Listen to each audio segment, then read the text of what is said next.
বাংলা, আমি রুমেলা রয়েছি আপনাদের সঙ্গে। সকাল 11টার খবর দিনভরের শুরুতেই মন কি বাতে আসা যাক। মোদির সদিচ্ছাতেই আরশোলাদের দাবি পূরণ, 3 শর্ত মানতেই কেটেছে ককরোচ জট। চওড়া হাসি নিয়েই কি আজ ফের মন কি বাত নরেন্দ্র মোদী? ছাত্র যুবদের কি বার্তা তাকিয়ে গোটা দেশ।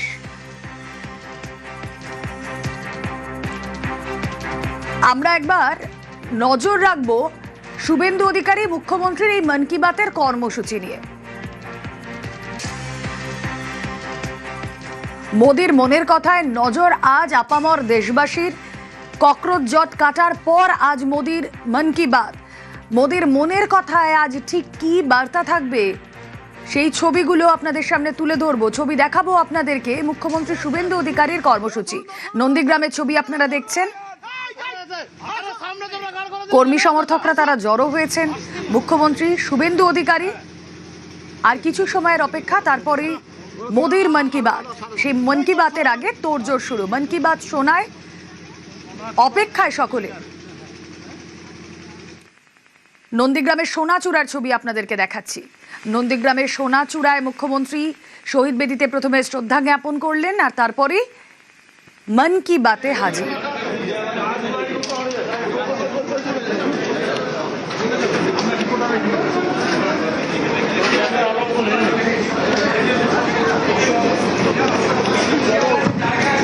और वीर सैनिकों को श्रद्धापूर्वक नमन करता हूं। साथियों, आज का भारत अपने वीरों को सिर्फ याद ही नहीं करता बल्कि नई पीढ़ी तक उनकी गाथा भी पहुंचाता है। इसी भावना से इस वर्ष एक विशेष शौर्य विजय यात्रा निकाली गई है। 14 जुलाई को दिल्ली के नेशनल वॉर मेमोरियल से शुरू हुई यह मोटरसाइकिल यात्रा द्रास के करगिल वॉर मेमोरियल तक पहुंचेगी। इसका संदेश है one ride, one nation, one salute. ये यात्रा हमें याद दिलाती है कि राष्ट्र के लिए दिया गया बलिदान कभी भुलाया नहीं जा सकता। साथियों, आज भारत अपने सैनिकों के साहस के साथ साथ अपनी तकनीकी क्षमता को भी लगातार मजबूत कर रहा है। कुछ दिन पहले भारतीय नौसेना में INS महेंद्रगिरी शामिल किया गया। यह आधुनिक जंगी जहाज भारत में ही डिजाइन किया गया है, भारत में ही बना है। इसमें 75% से अधिक स्वदेशी सामग्री का उपयोग हुआ है। यह आत्मनिर्भर भारत की बढ़ती शक्ति का प्रतीक है। इसी महीने DRDO ने Pinaka long range guided rocket का भी सफल परीक्षण किया। इस सफलता के पीछे हमारे वैज्ञानिकों और इंजीनियरों का सामूहिक परिश्रम है। 2-3 दिन पूर्व ही DRDO ने कुशा मिसाइल का भी सफल परीक्षण किया है। साथियों, आज रक्षा उत्पादन हो, रक्षा निर्यात हो या मित्र देशों के साथ राजनीतिक सहयोग, भारत लगातार नई ऊंचाइयों की ओर बढ़ रहा है। इस महीने की शुरुआत में मैं इंडोनेशिया में था, जहां ब्रह्मोस और अस्त्र मिसाइलों के लिए एक बड़ा समझौता हुआ है। दुनिया का भरोसा भारत के रक्षा उपकरणों और तकनीक पर बढ़ रहा है। आइए इस करगिल विजय दिवस पर हम अपने अमर शहीदों को नमन करें और एक सुरक्षित, सक्षम और आत्मनिर्भर भारत के निर्माण का अपना संकल्प और मजबूत करें। मेरे प्यारे देशवासियों, मन की बात के पिछले एपिसोड में मैंने आपसे कैच द रेन अभियान की चर्चा की थी। मैंने आग्रह किया था कि बारिश की हर बूंद को सहेजने के इस अभियान को जन आंदोलन बनाएं। कैच द रेन का संदेश बहुत सीधा है। जहां बारिश गिरे, जब बारिश गिरे, पानी को वहीं सहेजिए। इसलिए 4 जुलाई से देश भर में एक विशेष अभियान भी चलाया जा रहा है। इसके तहत बारिश के पानी के संचयन, ग्राउंड वाटर रिचार्ज, पुराने जल स्रोतों के पुनर्जीवन और वृक्षारोपण को नई गति दी जा रही है। मुझे बहुत खुशी है कि गांव हो या शहर, पंचायतें हो या सामाजिक संस्थाएं, हर जगह लोगों ने बढ़ चढ़कर भागीदारी की है। कहीं पुराने तालाबों से घास निकाली जा रही है। নন্দীগ্রামে মুখ্যমন্ত্রীর কর্মসূচিও আমরা দেখাচ্ছি আপনাদের, যেখানে প্রধানমন্ত্রীর মন কি বাত অনুষ্ঠানে যোগ দিতে নন্দীগ্রামে শুভেন্দু অধিকারী, সোনাচূড়া ভাঙাবেড়ায় শহীদ মিনারে কর্মসূচি, আর তারপরে মোদির মন কি বাতে নজর মুখ্যমন্ত্রীর। কি চলছে সেখানে জানবো, প্রতিনিধি সুজিত ভৌমিক রয়েছেন সঙ্গে। সুজিত, আমরা যেখানে দাঁড়িয়ে রয়েছি সোনাচূড়া ভাঙাবেড়িয়া, এখানে 14ই মার্চের গুলি চালনার ঘটনা ঘটেছিল, সেই জঙ্গি আন্দোলনের স্মৃতি বিজড়িত শহীদ মিনারের যে কনফারেন্স হল, সেখানেই কিন্তু যে ছবি দেখাচ্ছি সেখানে দেখতে পাবে যে মুখ্যমন্ত্রী শুভেন্দু অধিকারী প্রধানমন্ত্রীর মন কি বাত অনুষ্ঠানে কর্মসূচিতে যোগ দিয়েছেন। তিনি সামনে বসে দেখছেন এবং দেখা যাচ্ছে এখানে জনপ্রতিনিধিরা রয়েছেন বিজেপির নেতারা রয়েছেন এবং এই যে শহীদ মিনারের ভেতরে সেই যে কনফারেন্স রুমের ভেতরে তিনি এখন দেখছেন প্রধানমন্ত্রী কি বলছেন, সবটাই কিন্তু তিনিও দেখছেন সকলকে নিয়ে। দুপুরবেলায় এই যে ভাঙাবেড়িয়ার কথা বললেই বলতে হবে জমি আন্দোলনের স্মৃতি বিজড়িত, এবং সেখানেই আজকে তিনি এই প্রধানমন্ত্রীর মঞ্চে বাত অনুষ্ঠানের যে আয়োজক, সেখানে সেই কর্মসূচিতে তিনি যোগ দিয়েছেন এবং সেখানেই দেখা যাচ্ছে জমি আন্দোলনে যারা তাদের মৃত্যু হয়েছে তাদের পরিবারের লোকজনদেরও কিন্তু এখানে আনা হয়েছে এবং মুখ্যমন্ত্রীর সামনে বসে যেমন দেখছেন সঙ্গে কিন্তু তার এই শহীদ পরিবারের লোকজন রয়েছে এবং রয়েছেন বিজেপির নেতারা, জনপ্রতিনিধিরা। এবং এই কর্মসূচি রবিবার প্রধানমন্ত্রীর মন কি বাত কর্মসূচি, সেখানেই কিন্তু উপস্থিত মুখ্যমন্ত্রী তিনি দেখছেন এবং এখানেই তিনি এখানে পরই আজকে তার পূর্ব মেদিনীপুরে আরো একটি কর্মসূচি রয়েছে দীঘার রামনগরে। তার আগে এখন যে কর্মসূচিতে তিনি রয়েছেন নন্দীগ্রাম, তার নিজের জায়গা, এই নন্দীগ্রামে তিনি এখন প্রধানমন্ত্রী মন কি বাত অনুষ্ঠানের কর্মসূচির সেই যে প্রধানমন্ত্রী কি বলছেন সবটাই দেখছেন সকলকে নিয়ে।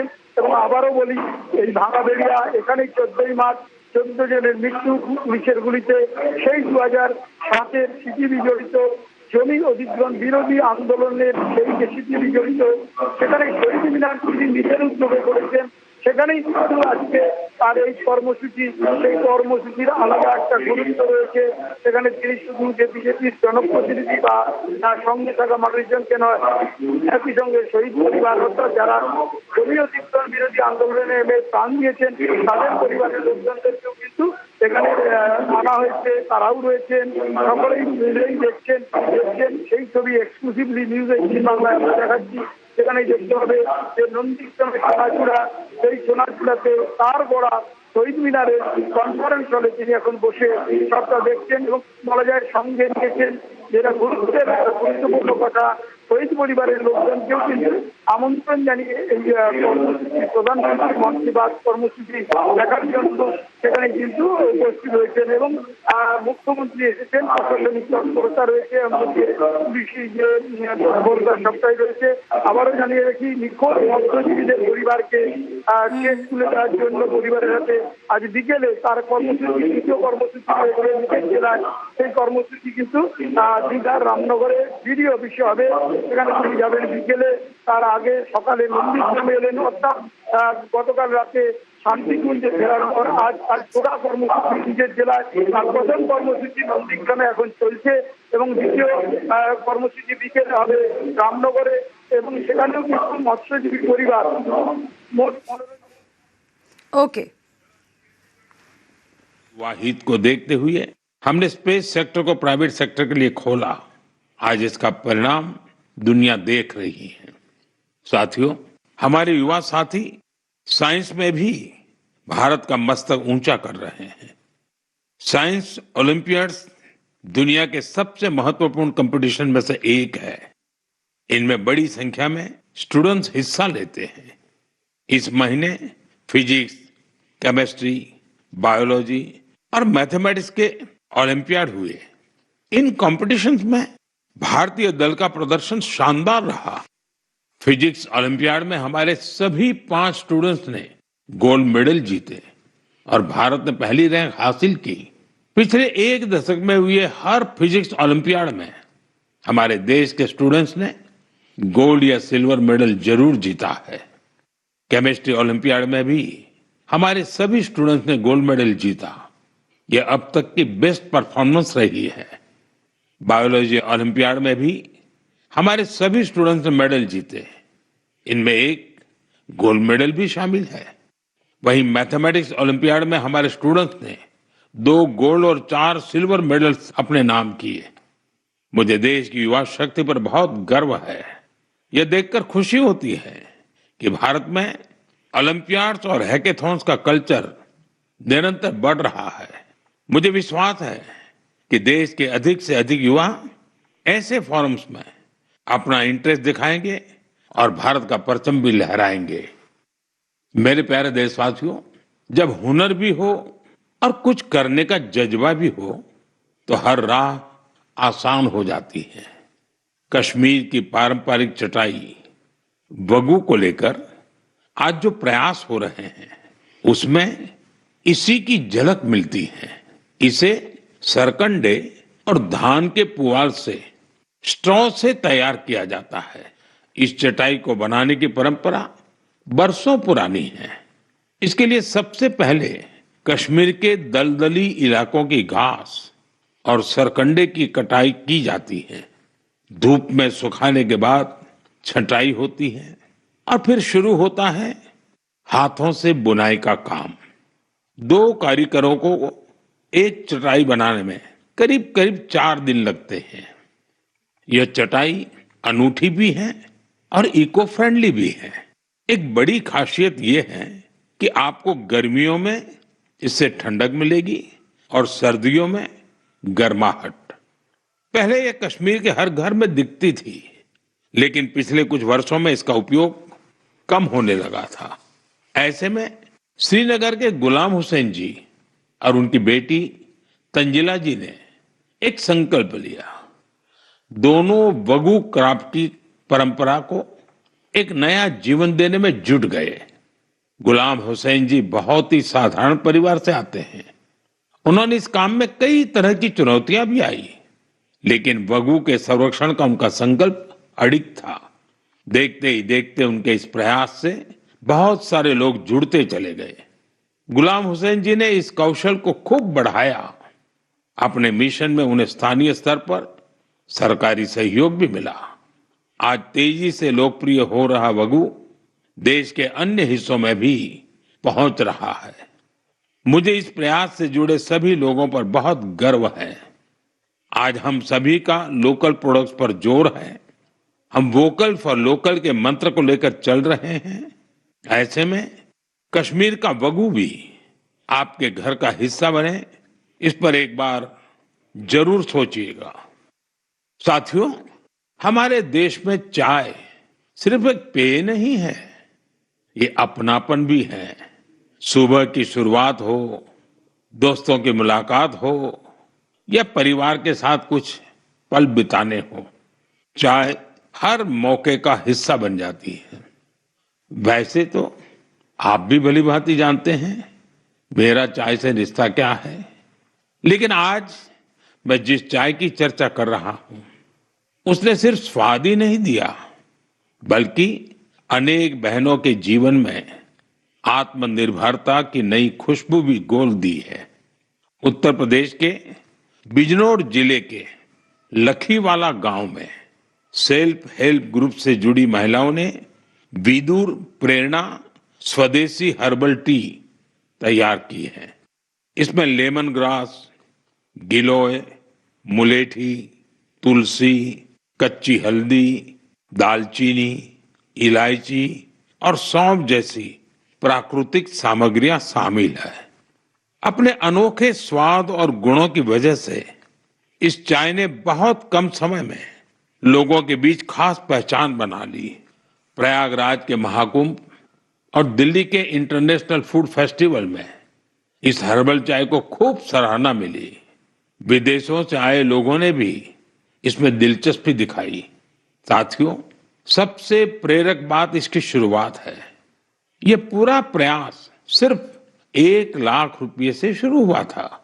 आज यह ब्रांड देश के बड़े संस्थानों तक पहुंच चुका है।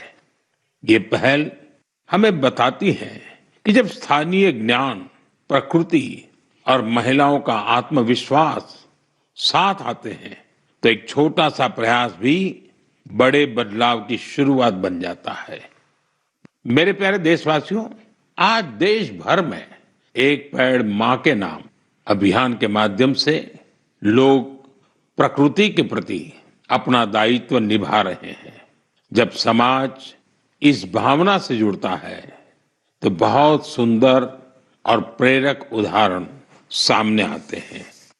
साथियों, अहमदाबाद में जन भागीदारी की अद्भुत शक्ति दिखाई दी है। भाड़ज क्षेत्र में 1 घंटे के भीतर 3.5 लाख से अधिक पौधे रोपे गए। इसमें 25,000 से अधिक लोग जुटे। स्कूली बच्चे, एनसीसी कैडेट्स, स्वयंसेवक और आम नागरिक सभी ने इस अभियान में हिस्सा लिया। आने वाले वर्षों में यही पौधे एक घने शहरी वन का रूप लेंगे। इस प्रयास को Guinness book of world record में दर्ज किया गया है। साथियों, एक पेड़ मां के नाम अभियान के तहत यूपी में भी जन शक्ति का अद्भुत संकल्प देखने को मिला है। वहां एक ही दिन में 12 जुलाई को 35 करोड़ से अधिक पौधे लगाए गए हैं। यूपी का सांसद होने के नाते मेरे लिए ये भी विशेष गर्व की बात है। मेरे प्यारे देशवासियों, पेड़ केवल मनुष्यों के लिए नहीं होते, वे अनगिनत जीवों के घर भी होते हैं। गुजरात के गीर के जंगलों में करीब 60 वर्षों बाद इंडियन ग्रे हॉर्नबिल फिर से बसेरा बना रहा है। ये गीर में बरसों से हो रहे संरक्षण और पुनर्स्थापन के प्रयासों का परिणाम है। हॉर्नबिल को जंगलों का किसान कहा जाता है। ये फल खाते हैं और बीजों को दूर दूर तक पहुंचाते हैं। उन्हीं बीजों से जंगल में नए पेड़ उगते हैं। इस तरह एक पक्षी जंगल को फिर से हरा भरा बनाने में मदद करता है। मैं आप सभी से कहूंगा, हम सभी अपने जीवन के किसी विशेष अवसर को प्रकृति से जरूर जोड़ें। एक पेड़ मां के नाम लगाएं। आज का लगाया एक छोटा सा पौधा आने वाली पीढ़ियों के लिए हरियाली, स्वच्छ हवा और सुंदर भविष्य की विरासत बन सकता है। मेरे प्यारे देशवासियों, हम सभी जानते हैं कि आज प्लास्टिक प्रदूषण पूरी दुनिया के पर्यावरण के लिए बड़ी चुनौती बना हुआ है। सिंगल यूज प्लास्टिक का कचरा कई वर्षों तक प्रकृति को नुकसान पहुंचाता रहता है। इसलिए प्लास्टिक का सही निस्तारण बहुत जरूरी है। साथियों, बिहार के सीतामढ़ी में वेस्ट टू वेल्थ का शानदार उदाहरण सामने आया है। यहाँ कचरे की रिसाइकलिंग कर उससे आकर्षक बेंच बनाई जा रही है। एक बेंच तैयार होने में करीब 40 किलो सिंगल यूज प्लास्टिक खप जाती है।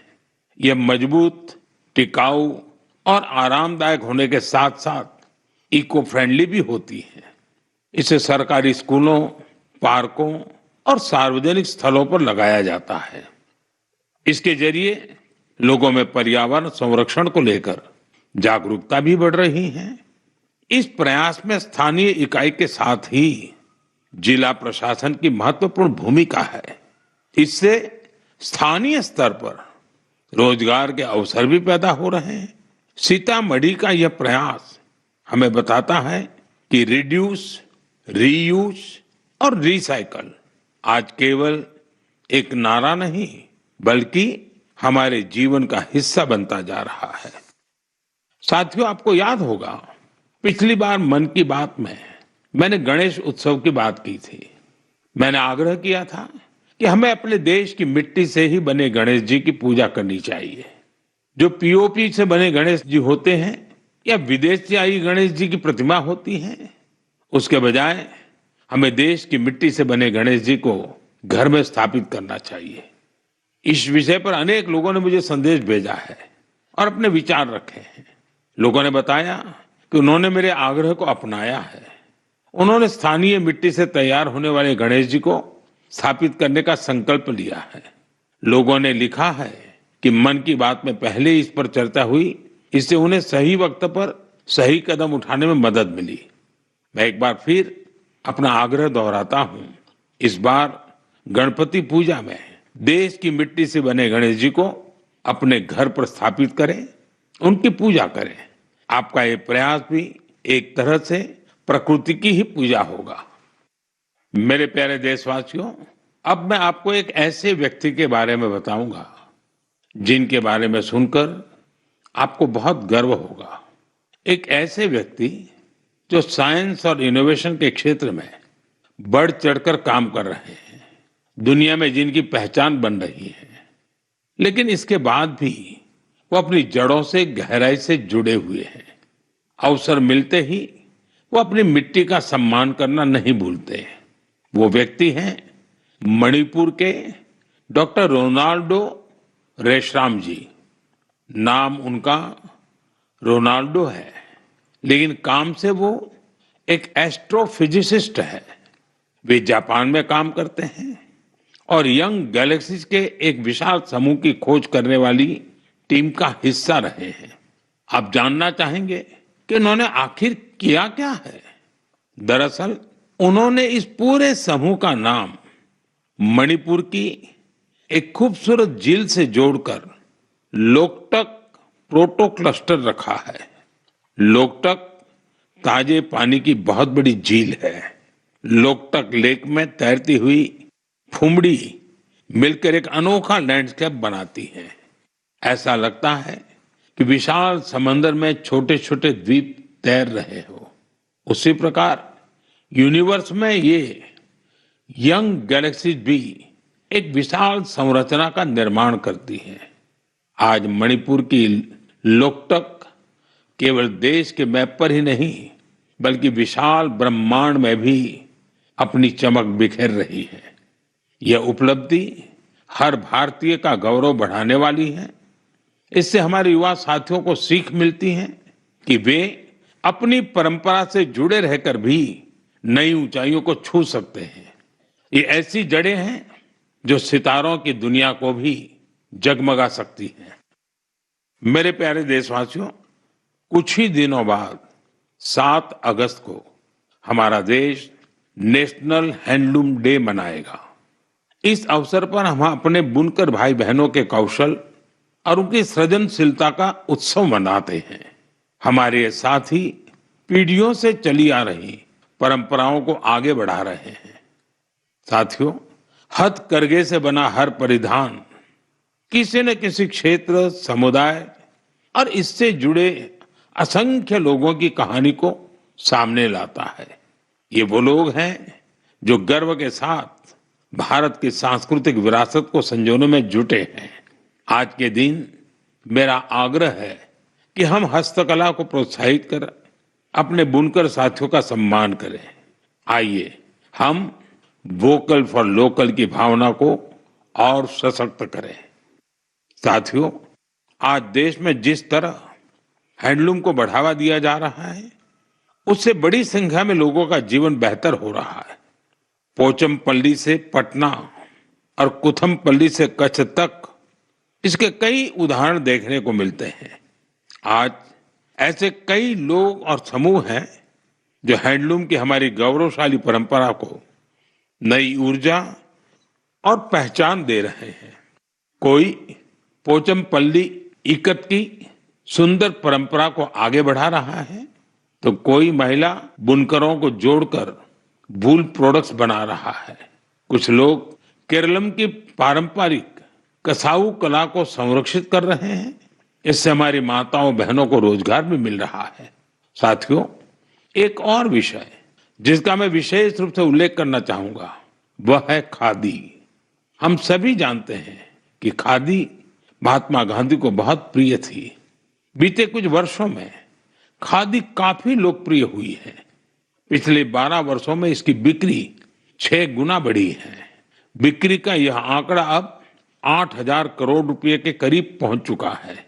मेरा आप सभी से आग्रह है कि आने वाले त्योहार में खादी का कोई न कोई, हैंडलूम का कोई न कोई, हैंडीक्राफ्ट का कोई न कोई प्रोडक्ट जरूर खरीदें।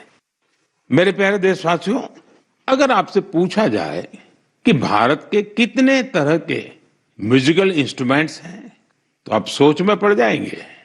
ऐसा इसलिए क्योंकि हमारे यहाँ बहुत से वाद्य यंत्र और उनसे जुड़ी परंपराएं हैं। इसी तरह का एक इंस्ट्रूमेंट है त्रिपुरा का चोंग प्रेंग। यह वहां की ट्राइबल कम्युनिटीज में काफी लोकप्रिय है। बांस से बने इस वाद्य यंत्र में 3 तार होते हैं। इससे निकली धुन बहुत मधुर होती है, जो सरोद से मिलती जुलती है।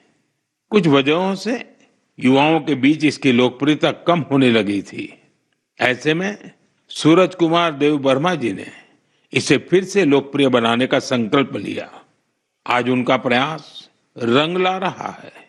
वे चोंग प्रेंग के साथ ही वहां के अन्य पारंपरिक वाद्य यंत्रों पर भी परफॉर्म करते रहे। Kokborok folk songs, Baul songs, Bengali folk उन्हें खूब भाता है। अब मैं आपको एक छोटी सी क्लिप सुनाना चाहता हूं। इस संगीत को आप कभी भूल नहीं पाएंगे।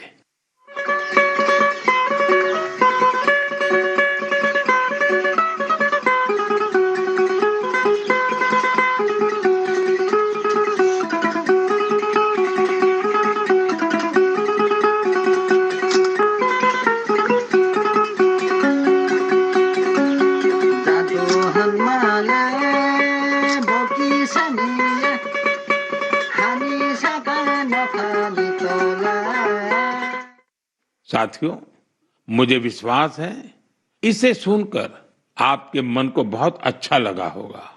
मुझे देव वर्मा जी पर बहुत गर्व है। पारंपरिक संगीत को लोकप्रिय बनाने का उनका प्रयास बहुत ही सराहनीय है।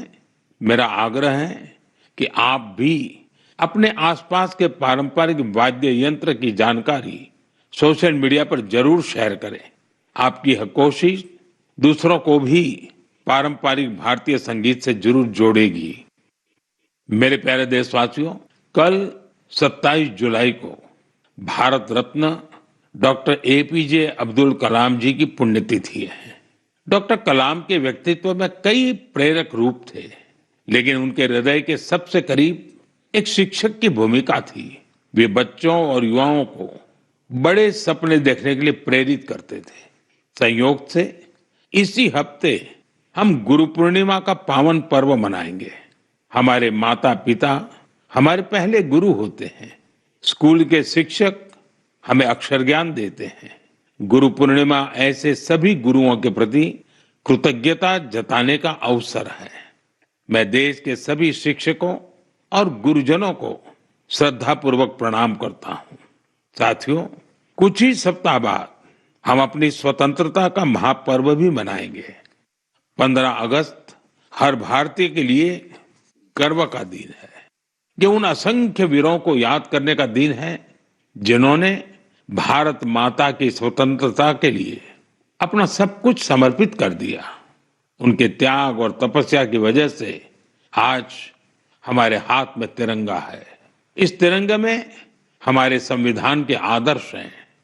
साथियों, पिछले कुछ वर्षों में हर घर तिरंगा अभियान ने पूरे देश को एक अद्भुत भावना से जोड़ा है। हर घर, हर गली में तिरंगे का उत्सव दिखाई देता है। इस वर्ष भी हमें हर घर तिरंगा अभियान को पूरे उत्साह के साथ आगे बढ़ाना है। अपने घर पर पूरे सम्मान के साथ तिरंगा फहराना है।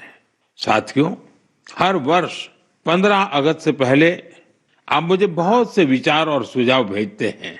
इस वर्ष भी आप अपने विचार MyGov पर जरूर साझा कीजिए। मुझे आपके सुझावों का इंतजार है। साथियों, मन की बात में आज इतना ही। अगले महीने हम फिर मिलेंगे देशवासियों की अनेक नई उपलब्धियां और प्रेरक प्रयासों के साथ। तब तक के लिए मुझे अनुमति दीजिए। बहुत बहुत धन्यवाद। नमस्कार।